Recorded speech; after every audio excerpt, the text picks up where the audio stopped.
Merci, Monsieur le Président. La lecture du rapport commandé par la loi est quasiment le même que celui présenté l'année passée. Nous avons toujours le développement de la fibre, nos parcs, la recherche de l'égalité homme-femme, notamment sur les salaires.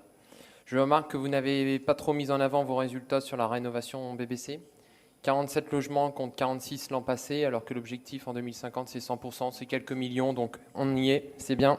Pour rappel, l'année passée, l'action de la région avait permis d'économiser 34 000 MWh, soit 0,018% de la consommation totale du Grand Est. Cette année, on a réussi à faire quasiment 2 fois moins bien, c'est génial. Il n'est encore une fois pas fait mention de l'étalement incontrôlé des zones commerciales, véritable paradigme de la société de consommation et de consommation des terres notamment. Toujours rien sur le désastre social et environnemental de la pensée globaliste qui vide nos campagnes et de leurs emplois, obligeant toujours davantage les ruraux à faire 30 km pour se loger, mais aussi se déplacer. Rappelez-vous des Gilets jaunes.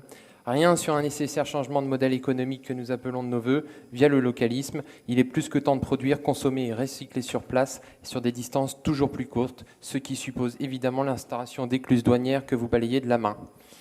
Permettez-moi d'évoquer l'éolien, cette énergie miraculeuse que l'on nous a vendue comme une invention fantastique qui allait transformer notre économie. Cela me rappelle le rapport sur la bioéconomie. Vous le savez, ce qui est factuel est incontestable. Une éolienne, c'est entre 200 kg et 1 tonne de terres rares non recyclables, et essentiellement le néodyme.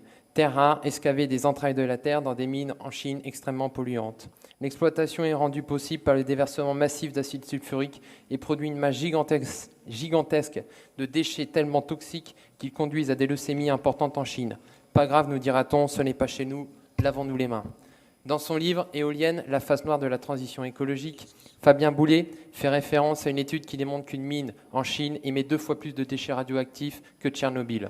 Veolia a indiqué dernièrement, je cite, que le recyclage des éoliennes est un énorme problème. Que faisons-nous des batteries? Que faisons-nous des 12 000 tonnes de béton nécessaires à l'installation d'un mât? Des élus, maires de la majorité, pourraient vous en parler mieux que moi. Mais l'immense arnaque se situe au niveau des pales, qui ne peuvent être ni broyées ni brûlées, car, je cite, leur combustion émettent de nombreuses fumées cancérigènes. La réponse? Elles sont tout simplement envoyées aux USA et en Afrique pour y être enterrées. Au cas où vous ne l'auriez pas remarqué, les éoliennes ont la caractéristique de produire de façon intermittente. Le rendement total a été calculé à 22% lorsque celle-ci est neuve et tombe à 10% au bout de 15 ans. Afin de compenser cette intermittence, nous devons produire de l'énergie via d'autres ressources, et notamment des ressources fossiles, fortes émettrices de carbone. Le paradoxe de l'éolien est donc le suivant. Plus on utilise de l'éolien, et plus nous aurons besoin de recourir à des énergies fossiles.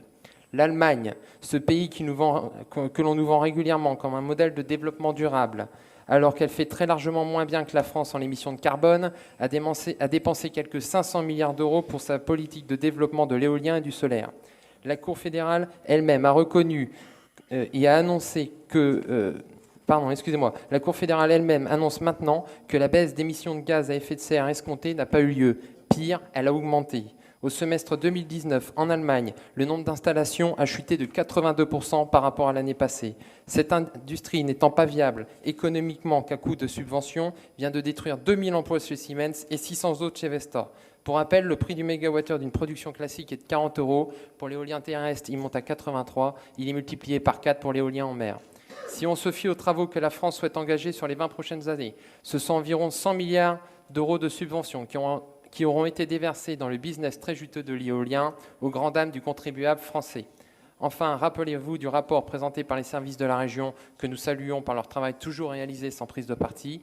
Il y a 1 ou 2 années de cela, à la question « Le bilan carbone de l'éolien est-il bon lorsque l'on regarde en globalité ?» il m'avait été répondu « De nombreuses études démontrent que l'éolien n'est pas positif pour l'environnement. » Je vous remercie.